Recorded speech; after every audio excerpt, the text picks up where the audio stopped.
Ahí estamos. Ok. Tarde pero sin sueño. Nuevamente estamos en After Office, la católica reflexión nuestra de cada día. Te saludamos desde Nueva Alianza Radio, donde Jesús te ama y te lo envía, y también para Católico Defiende tu Fe, donde estás siguiendo la transmisión en vivo.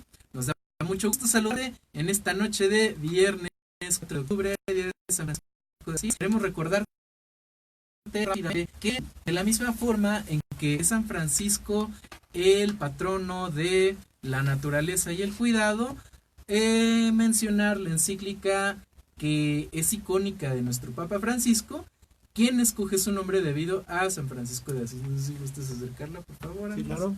¿Sí? ¿Ya se ve? Bueno. Perfecto. Ok, la idea ya la tenemos. Ok, me presento en esta noche, mi nombre es Juan Rodea, te doy la más cordial bienvenida junto a Andrés Leiva, que próximamente va a ser conductor los viernes. ¿Cómo estás, Andrés? Muy bien, bendecido día el día de hoy. ¿Qué más podríamos pedir? Quedar en una noche en San Francisco. Perfecto, y también tenemos un invitado, señores. Nos complace en presentar a Martín Díaz. ¿Cómo estás, Martín? Y gracias a Dios. Martín, les cuento un poquito de su semblanza. Es un psicólogo católico. Entonces, la idea de invitarlo a este programa, ustedes saben que la temática está relacionada con la parte de la conversión. Y de hecho se puede resumir en la pregunta base, que es aquella que hace Nicodemo a Jesús: ¿cómo puede uno nacer siendo ya viejo? Entonces, si tú nos sintonizas por primera vez el día de hoy, o simplemente quisieras que te recordáramos cuál es la mecánica de la participación, con mucho gusto te lo vamos diciendo. Tenemos una pregunta base que se complementa con algunas, y es lo que vamos a presentar. A manera de planteamiento te vamos a explicar cuál fue la conexión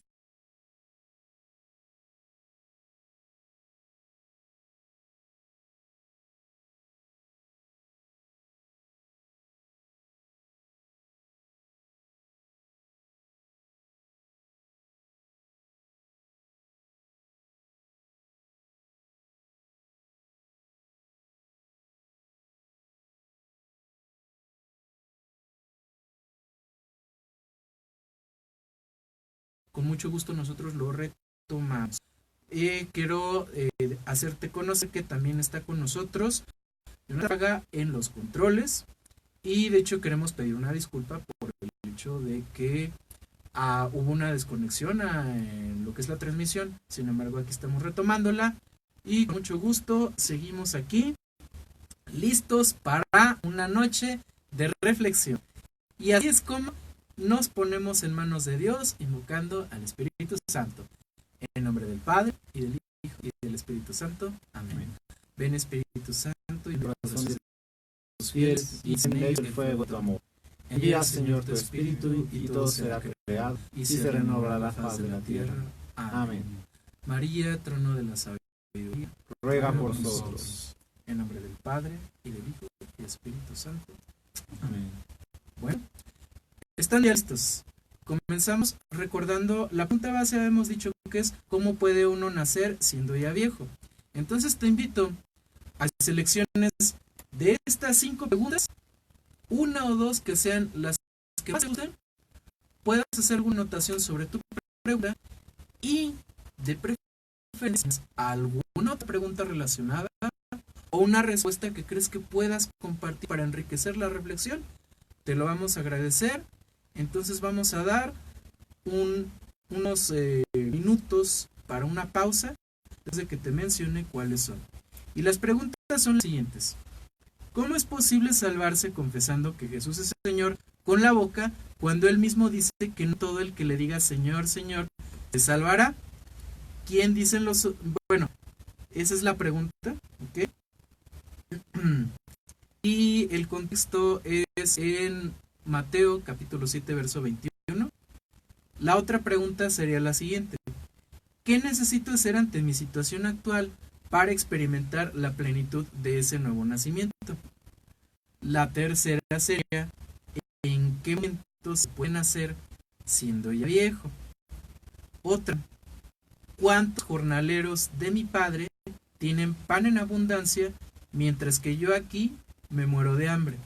Contexto, Lucas 15, 17. Y la otra, ¿qué cambios en mi voluntad debe haber para lograr ese nacimiento? Tienes tu pregunta, tienes tu respuesta, nos vamos a la pausa y retomamos la reflexión.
Tienes tu pregunta, tienes tu respuesta. Mandamos saludos a quienes nos están sintonizando y que están poco a poco compartiéndonos algo de lo que estamos reflexionando. Simplemente están saludándonos. Mandamos un saludo para Roxy Teresita. Felicidades y bendiciones también hasta allá. Para Anair Sosa, muchas gracias. Gracias también a ti por sintonizarnos. Y aquí tenemos un pequeño testimonio. Mandamos saludo y agradecimiento por su vida a nuestro Señor, a Francisco Vidal, que nos comenta que ya ha experimentado el nuevo nacimiento y que la forma en la que tuvo ese encuentro fue a través de uno de los movimientos de renovación carismática, como el que pertenecemos a algunos de los que formamos parte de este equipo que trae este programa. Desde aquí, desde la comunidad Nueva Alianza, donde tiene su base, más bien al revés, desde el Domus Dei, donde tiene su base la comunidad Nueva Alianza, aquí en San Luis Potosí, es donde nosotros tenemos alguna forma de seguir compartiendo pues lo que Jesús ha hecho con nosotros, ¿verdad? Como bien es el lema de Nueva Alianza Radio, Jesús te ama y te lo anunciamos. Y pues vamos a mandar también saludos a quienes nos estuvieron apoyando de lunes. Y queremos reconocer también a Carito Quiroz, Johnny Serrano y Malena Gaona, que fueron de las personas más participativas y que nos ayudaron a llegar a algunos puntos que nos están dando la base para este segmento de desarrollo y planteamiento. También pues mando un saludo a papá y a mamá, en mi caso personal, porque de hecho hubo una plática y un detalle que tuvimos a la hora de la comida. Mando también saludos a la familia Vela, que son de hecho los coordinadores del sector Santa Cilia, porque pues tuvimos un tema con ellos el día de ayer, que se acerca un poco a la reflexión, y mandamos también saludos al profesor Alejandro Sánchez. Entonces, vamos a tomar algunos puntos de cómo se ha dado la reflexión a lo largo de la semana. Uno sería la parte del anuncio de Cristo sobre Pedro en Juan capítulo 21, verso 18. Entonces, llega un momento en el que después de haberlo, de haber Jesús aparecido a sus apóstoles,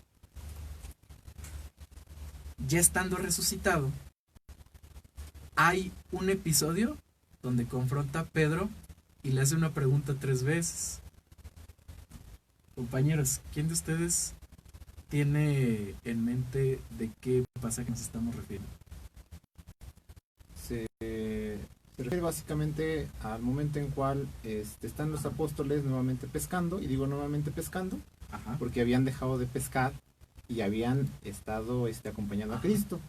No hacía poco tiempo había pasado la Pascua de muerte, y ellos se habían quedado con la muerte y se habían quedado con noticias de que Cristo había resucitado, hasta donde yo recuerdo, y creo que Juan tiene por ahí un chiste de por qué llegó primero Juan y no Pedro. Ah, ok. Pero bueno, esa es otra historia. Y bueno, para más... que no se queden picados con el chiste, vamos a contarlo rápido. Okay, bueno. Es poquito es antes. Un chiste bíblico. Sí, poquito antes, cuando viene la parte de la resurrección, pues naturalmente nosotros sabemos que según el Evangelio de Juan, van corriendo los dos discípulos principales, que son Juan apóstol y Pedro apóstol, hacia el sepulcro, pero llega un momento en el que Pedro se cansa y quien llega primero es Juan. Entonces, ¿por qué llega antes Pedro? No, ¿por qué llega antes Juan que Pedro? Entonces, ¿por qué era? Pues porque Juan sí tiene tercera. No, ok. Este chiste también es para quien sepa manejar esta públicamente. Ok, aquí la cuestión es... Ok. Bueno, vamos a decirlo tal cual. Ok, lo que pasa es que Pedro tiene primera y segunda, y Juan tiene primera, segunda y tercera. Cuaco. A mí me gustó. Es bueno, de hecho. Sí, bueno, hoy que estamos celebrando el Evangelio de la Vida y que estamos celebrando el cambio con San Francisco de Asís, qué mejor manera de reflexionar también nuestra fe, y es una buena forma de nosotros también aprender algunas cosas bíblicas. Así que yo creo que a ustedes no se les va a olvidar que Pedro nada más tiene segunda y Juan sí tiene tercera. Tal cual, amigos, tal cual, queridos amigos. Bueno, y vamos a pasar al otro pasaje, cuando ya después de resucitado, Jesús se aparece a ellos y están en la barca, que de hecho, pues Pedro tiene por ahí un arranque de temor y se avienta al agua, pues sin ropa, ¿verdad? Ya después hablaremos del significado de eso. Pero aquí lo importante es que cuando se queda, pues prácticamente solas con Pedro, le hace Jesús una pregunta 3 veces. ¿Cuál era la pregunta? ¿Me amas? ¿Me amas? Y de hecho, después de que a Pedro le cae 20 de por qué son 3 veces las que se lo está preguntando, es que ya Jesús le dice lo siguiente. Pero, ¿cuál es la antítesis de esas preguntas? La antítesis está en la pericopa, básicamente del... No. ¿Por qué está pidiendo Jesús que 3 veces le diga que sí lo ama? Por las 3 negaciones. Las 3 negaciones, correcto, Martín, así es. Entonces, después de que lo negó 3 veces, como acto de reparación, le pide decir 3 veces que lo ama. Después de esto, ya es que Jesús le dice en este versículo una forma de indicarle cómo iban a hacer las cosas. Y le dice: en verdad te digo, Simón, hijo de Jonás, que tú, cuando eras joven, ibas a donde querías, pero cuando seas viejo, otro te va a llevar a donde tú no quieres, extenderás tus brazos y ahí te llevo. Bueno, creo que esa era la... Más bien, extenderás tus brazos y te va a llevar a donde tú no quieres ir. Y después dice, unos versículos después, que se refiere a la muerte con la cual iba a glorificar a Dios. Sí, más o menos estamos ubicándolo. ¿Y cuál era esa forma en la que iba a morir Pedro y que estaba siendo tan paralela a este anuncio? ¿Quién se acuerda? Pues el anuncio tiene que ver directamente con la muerte de Pedro. Ajá. ¿Cómo murió Pedro? Clavado en una cruz. De cabeza. Es correcto. Sí, porque se dice, gracias a los hechos de Pedro y algunas otras crónicas extrabíblicas, que pues él se rehúsa y dice: es para mí un honor más grande con mi Señor. Y es que los oficiales romanos le dicen: eso se va a arreglar. Y la cruz se pone al revés. De hecho, esto lo podemos ver también, bueno, de los hechos de Pedro son recogidos por una novela de Henryk Sienkiewicz que se llama Quo Vadis y que también se hizo película. No sé si recuerdan que en el cierre del programa de apertura y en una de las cápsulas semanales se me fue el soundtrack del final. Es una riqueza ver de qué se trata el himno, que es en inglés. Si hay tiempo, después compartiremos la traducción. Pero en sí, lo que recopila principalmente esta novela de los Hechos de Pedro es una escena en la cual pues Pedro está huyendo de Roma. Después de que está en este camino, Jesús se aparece y le dice, no, más bien, Jesús se aparece, Pedro lo reconoce. Entonces una vez reconocido es que le dice, ¿a dónde va, Señor? Él le dice, a Roma, es crucificado por segunda vez. Y esto pues es un anuncio de la muerte de Pedro. Si se fijan, la muerte de Pedro se hace paralela a la muerte de Cristo. Esto ya nos dice algo, ¿no? Bien. ¿Algo que decir, compañeros, sobre este punto para pasar al que sigue? Bueno, yo en ese sentido más bien me tendría que regresar bastante, pero tú dime, ¿puedo? Pues, ¿qué tal vamos de tiempo, señor Jonathan? 15 minutos. 15 minutos, ok. Bueno, no voy a meterme en la cuestión de Pedro y no voy a meterme mucho en Cubadis porque es para mí una de las listas de pendientes. Ya creo que la tengo, si me recuerdo. No, perdón, miento. Ben Hur es la que ya tengo en mi lista de pendientes. Cubadis, necesito comprarla. Pero ya hay cosa de comprarla y yo creo que voy a tener que leerla después de haber leído también a Ben Hur. Pero bueno, ese es otro asunto. Voy a tener que regresarme mucho a la cuestión de cómo podemos nacer dos veces. Y me llamó mucho la atención el hecho de decir viejo. ¿Por qué viejo? Porque la reflexión pareciera ser que nos lleva a que solamente los viejos son los que piensan en el más allá.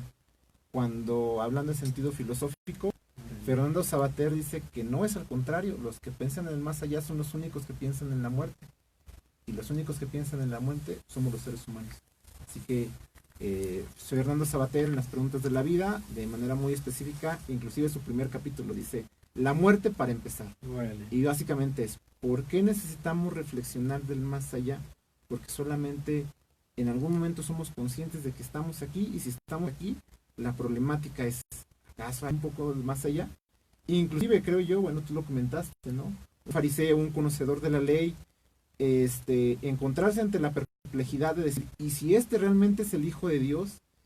Y si realmente es el Hijo de Dios, entonces, y él está hablando, y si es el Hijo de Dios, y él está hablando de nacer de nuevo, ¿cómo le hago? Efectivamente, ¿cómo le hago yo, que estoy viejo, para nacer de nuevo, cuando me quedan tal vez pocos años, me quedan a lo mejor hasta pocos días de vida, y yo lo que necesito es renacer?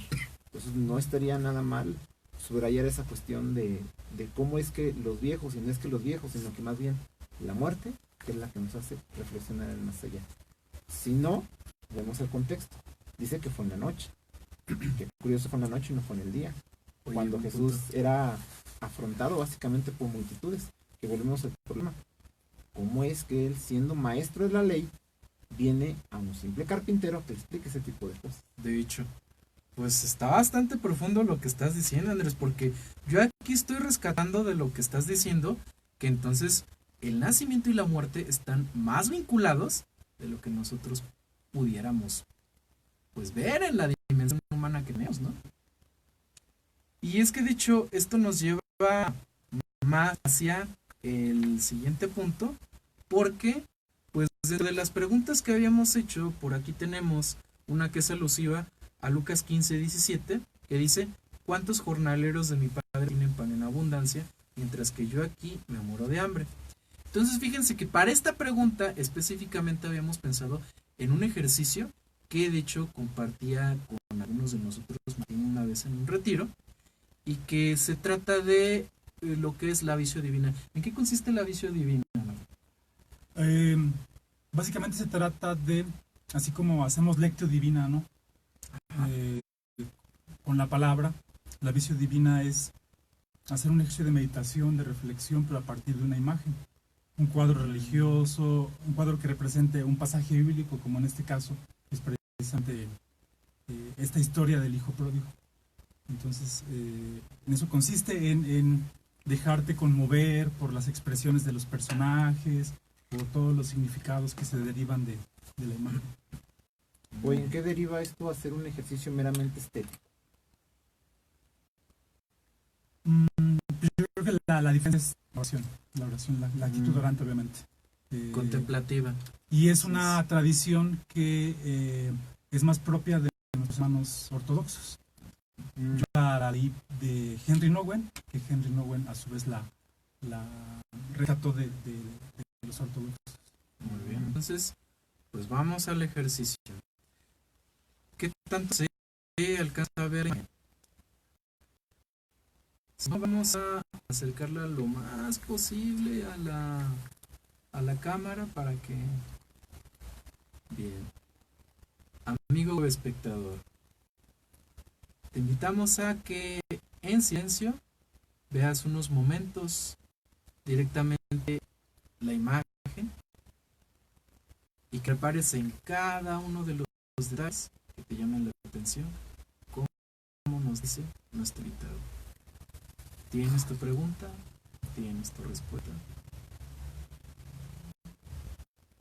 Más sobre la visión divina y este caso en particular en instantes.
¿Tienes tus preguntas? ¿Tienes tus respuestas? ¿Tienes algo más que decir sobre este cuadro que acabas de ver? Bueno, Martín nos va a platicar un poco un ejemplo de contemplación a partir de este ejercicio que surgió de un autor cristiano muy conocido. ¿Cuál es la referencia, Martín? Lo que Henry Nouwen, que fue un sacerdote católico, relata es que tuvo la oportunidad de contemplar la obra original en el Museo de San Petersburgo, si no mal recuerdo, y como tenía por ahí contactos, una amiga que facilitaba el acceso durante largos periodos de tiempo ante el cuadro, él fue muchos días y se la pasaba ahí contemplando el cuadro así, en silencio. Y a partir de esto, él escribió un libro muy bello que se llama precisamente así, El regreso del hijo pródigo, meditaciones ante un cuadro de Rembrandt. Y es un libro pues bastante interesante, ¿no? Sobre todo este proceso de transformación, de conversión. Y bueno, sin entrar mucho en detalle, ¿no? Por ejemplo, él dice que uno puede identificarse perfectamente con los personajes del cuadro. Llegas a identificarte con el hijo menor, llegas a identificarte con el hijo mayor. El objetivo final debe ser identificarte con el padre. Llegar a ser alguien que ama misericordiosamente, que ama de manera incondicional. Ese sería el objetivo final. Órale. De hecho, sí me sigue dejando atónito. Cada día le veo riqueza a todo esto. De hecho, voy a tratar de ser breve. Es que precisamente sobre esta línea mencionaba yo al profesor Alejandro Sánchez porque en un curso de doctrina social de la iglesia se hablaba precisamente de la parábola del hijo pródigo y nos hacía la pregunta, bueno, ¿quién creen ustedes que es el protagonista de la parábola? ¿Quién será? Yo creo que es el padre. ¿Por qué? Bueno, a lo mejor en este sentido de tener como objetivo último asemejarte al padre, en esto de amar incondicionalmente. Es como un proceso, ¿no? Es como a lo mejor todos empezamos como el hijo menor, esta oveja descarriada que se aleja, que se pierde, pero no nos podemos quedar así toda la vida, ¿no? Obviamente. Claro. Entonces, precisamente este tema de la conversión yo creo que tiene que ver con llegar a este ideal o a este punto deseado, ¿no? Ok. Siendo el padre nuestra aspiración, ¿verdad? Ajá. Ok. ¿Y quién será el protagonista de la parábola? Bueno, es que el protagonista en sentido literario, volvemos a las líneas muy específicas, pues básicamente es el hijo pródigo, porque de él es el que narra el evangelio. Había una vez un joven que le pidió al padre la mitad de su herencia. Y que al final vivió toda una historia, ¿verdad? Fíjense que curiosamente en esa clase, el profesor Alejandro dijo que no era ni el padre ni el hijo que estaba descarriado. Y todos nos quedamos así como que pensativos, ¿verdad? Pero que, bueno, y es que entonces, ¿quién es? Entonces no falta el comentario de que, pues, el becerro gordo. ¿Pero qué creen? Que era la respuesta correcta. Bueno, según el punto de vista teológico, es la respuesta correcta, pero ¿por qué quién es el becerro gordo? Bueno, es que volviendo a Lucas y volviendo a estas cuestiones semióticas que a veces se nos olvida, Lucas finalmente está representado como un toro y se le llama un toro por la cuestión muy en relación a este señalamiento de lo que tiene que ver con las conversiones, las leyes, los rituales. En ese sentido, por eso es toro, porque habla de sacrificios.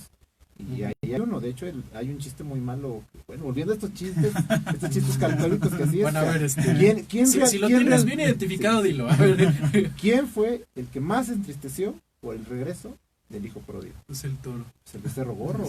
Bueno, el becerro gordo, ok. Pero fíjense que de hecho no se ve la expresión del becerro gordo aquí en el texto bíblico. Entonces, eso se debe precisamente a que si lo asociamos con otro texto bíblico de que menciona que Cristo fue llevado pues como cordero al matadero, entonces aquí hablamos de un sacrificio incondicional, pero como premio y ofrenda de reconciliación. De hecho, pues yo lo conecto precisamente con esta plática que tuve yo también de sobremesa con papá y mamá, cuando después del trabajo fui a comer a la casa. Entonces yo reconozco a mi padre y lo honro porque es la persona que más asiduamente nos inculcó el hábito de dar gracias por los alimentos. Y ustedes han de saber que hay tarjetitas donde viene una lectura bíblica y una oración.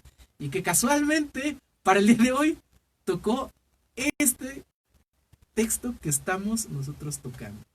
De verdad, se los prometo, mi padre no me va a dejar mentir. Entonces, yo hice la pregunta y me dijeron eso. O sea, desde el sentido literario, pues el protagonista es el hijo, porque él es el que vivió todo.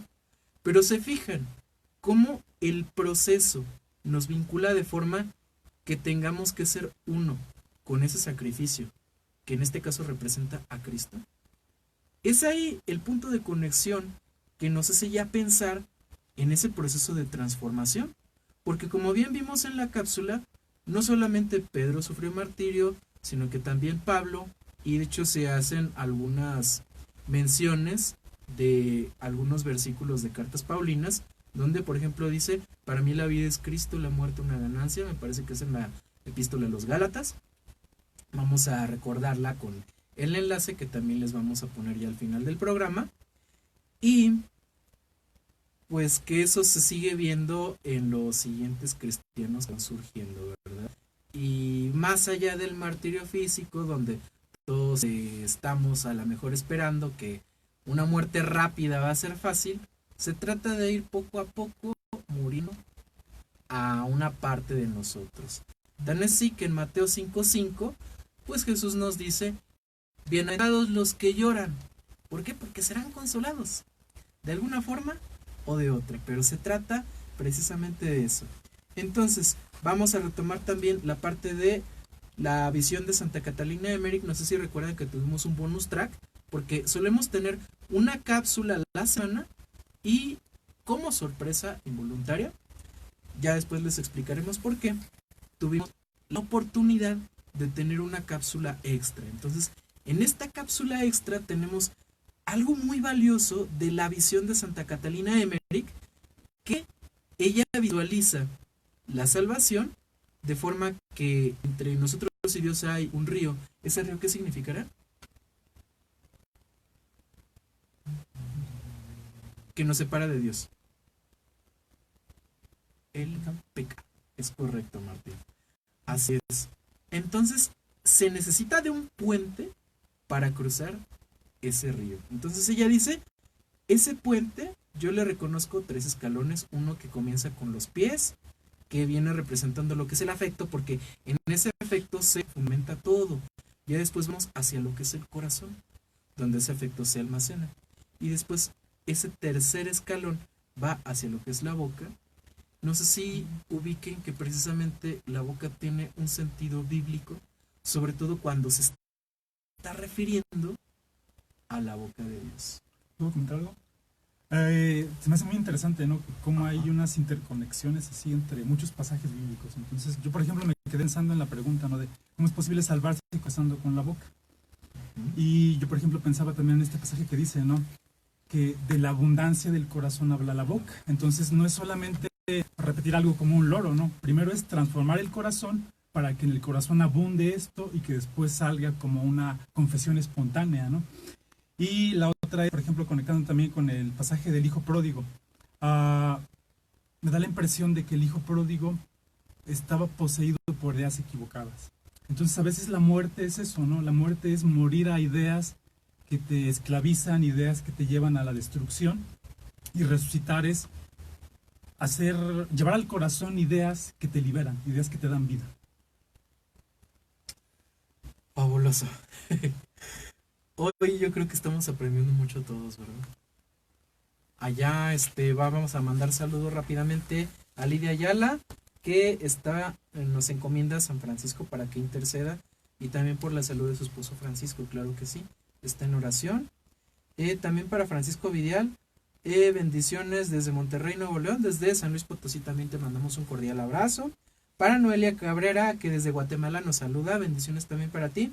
Para Juan Salinas, Shalom, que es la paz del Señor, paz y bien. Shalom y bendiciones. Dios los bendiga, Dios te bendiga también, amigo Juan, tocayo. Para Caro Britos, recién me llegó y me conecté. Esto pues es obra de Dios. Damos gracias a Dios que todo lo que estemos reflexionando pues pueda ayudarte también para que pues en vida pueda ir purificando tu corazón. Claro que sí, de tu parte también te mandamos un abrazo muy cálido y agradeciéndote que estás con nosotros y compartiendo lo que son las oraciones, ¿verdad? Entonces, pues les parece si vamos a una última pausa para poder cerrar ahora sí el programa.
tienes tu pregunta, tienes tu respuesta bueno, ya más en la línea de todo lo que hemos estado participando. Bueno, mandamos saludos a Estela Santos y te queremos nosotros también reanimar en la fe, porque nos comparte que le visitan pues los testigos de Jehová. Entonces nos pregunta sobre citas bíblicas que pueden ser utilizadas pues a manera pues sí de defensa, pero de dar también razón de nuestra esperanza. Ya prácticamente es una congregación que se caracteriza porque algunas cuestiones de cristología naturalmente son antropocéntricas y que le quitan lo que es el sentido teológico. Para ellos nuestro Señor Jesucristo no es Dios, el Espíritu Santo es persona. Pero de hecho, fíjense que esto nos da algunas herramientas para lo que vamos a tratar la semana que entra. Queremos que sea sorpresa cuál va a ser la pregunta, pero va en línea con este tema. Y creo que quien ubica lo que es la estructura básica del querigma, a lo mejor ya sabe de qué tema estamos hablando. Entonces, queremos pedirle que no se despeguen. Igual, Estela, por favor recuérdanos por inbox o con el mismo comentario de darte un poco de seguimiento para este tema particular de los testigos de Jehová. Entonces, pues vamos ya concluyendo. Entonces vámonos a lo que es hashtag lista de pendientes. Lista de pendientes. Entonces, en la lista de pendientes, fíjense que tenemos un libro del padre Loring que se llama Para Salvarte. El padre Jorge Loring es uno de los, bueno, si queremos, vamos a acercarlo un poco. Para Salvarte.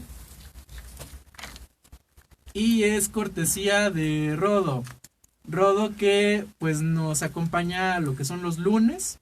Entonces mandamos un saludo a él, que ahorita está en su trabajo, pero que sigue orando con nosotros y pues que como todo, pues seguimos aprendiendo conforme vamos practicando. Entonces pues queremos seguirlo animando porque es un joven muy valioso que tiene mucho que dar. Y él nos hablaba de este libro para algunas de las ideas que estamos ahorita abordando. Y de hecho, algo que yo rescato que tiene que ver con el tema que estamos tratando es que cita a San Agustín con algo muy interesante que dice: el que te creó sin ti no podrá saberte sin ti. O sea que aquí estuvimos viendo que el vínculo es la parte visible del amor de Dios, según esa primera verdad, que es interrumpido por el pecado, restaurado por la acción de Cristo a través de su voluntad perfecta que viene del Padre, pero que hablamos de que se necesita también iniciativa por parte de nosotros. En eso consiste esa renuncia para poder parecernos a Cristo, porque parecernos a Cristo nos lleva a nosotros a ser misericordiosos como el Padre, como bien lo decía Martín, y como fue también en todo un año devocional de la misericordia proclamado por el Papa Francisco. Entonces, esto se conecta con parte de la enseñanza que teníamos con el hermano Fernando Vela, a quien mandamos saludos hace rato para toda su familia, y que es coordinador del sector Santa Cecilia. Y él hablaba de que cuando hay voluntad y libertad entregados hacia Dios, los resultados son asombrosos en el área de la vida que tú quieres. No estamos hablando de soluciones mágicas porque esto cuesta, nosotros como católicos lo sabemos, de que de la iniciativa y las obras donde se refleja la fe dependen muchas cosas y a veces no va a salir todo como esperamos, pero Dios siempre tiene algo mejor para ti que nos estás escuchando, para nosotros que estamos aquí compartiendo contigo. Y quisiera retomar de esta parte de las visiones de Santa Catalina de Emmerich, la parte más sublime de ese puente y escalón de 3 peldaños, y que precisamente ya en la parte de la estamos el punto más alto que se eleva cuando Jesús es elevado en la cruz. Y de hecho esto nos remite a Juan 12:32, que dice: cuando yo sea elevado, todos podrán ver esa gloria. Y aquí la pregunta que nos hacía también Carmen, que nos está apoyando con esta sección de las cápsulas y el bonus track, también decía: ¿qué tan atraído está tu corazón hacia lo alto? Y esto pues hace correspondencia con Colosenses 3:1, donde pide que si nosotros estamos naciendo en el Padre, busquemos las cosas de arriba, que eso sea lo que tenga prioridad, tal cual dice también el Evangelio de Mateo en ese sermón del monte. Buscad primero el reino de Dios y todo lo demás vendrá por añadidura. ¿Correcto? Y bien, vámonos entonces ahora sí ya a lo que son los avisos. Tenemos el estreno de San Ignacio de Loyola a partir de hoy. Entonces, si estás en México, puedes acudir a Cinemex más cercano, en el caso de San Luis Potosí, en el de Citadela. Ya en otras ciudades se puede consultar en lo que es la página de internet. Y también tenemos aquí, bueno, otro aviso también. Tenemos hora santa para profesionistas el día de mañana aquí en el Domus Dei también, en José Alfredo Jiménez número 550 en la capilla. Entonces vamos a estar desde las 7 de la noche con nuestras intenciones, con nuestra alabanza, con todo lo que nosotros queremos para tener esa comunión con Dios a través de nuestra realidad de profesionistas. Y bien, la última pregunta de esta noche sería en línea con Mateo 7 del 9 al 11 y con Lucas 1 del 11 al 13, donde Jesús está cuestionando hacia las intenciones de las personas, porque dice, ¿quién de ustedes tiene un hijo y es capaz de regalarle, si le está pidiendo un pan, una piedra, si le pide un huevo, le da un escorpión, o si le pide un pescado, le da una culebra? Y si nosotros, digo ya, a lo mejor hay padres que los hay, ¿verdad? Podría ser. Ajá. Pero el promedio, sabemos que se nos conmueve las entrañas con nuestros propios hijos, ¿no? Con nuestros sobrinos, o con la idea de ya tener algún hijo en algún momento de nuestras vidas, ¿no? Para quien no está casado, pero que tiene pensado casarse y formar una familia. Pero aquí la cuestión es, si nosotros que tenemos esa voluntad imperfecta, tenemos algo de bondad reflejada del momento de que nos crearon, ¿por qué no confiar en que Dios tiene algo mejor para nosotros porque Él es el bien infinito? ¿Por qué no confiar en que Dios puede darnos algo mejor siendo Él bondad infinita? Esta pregunta te la dejo para terminar el tema, más no la reflexión.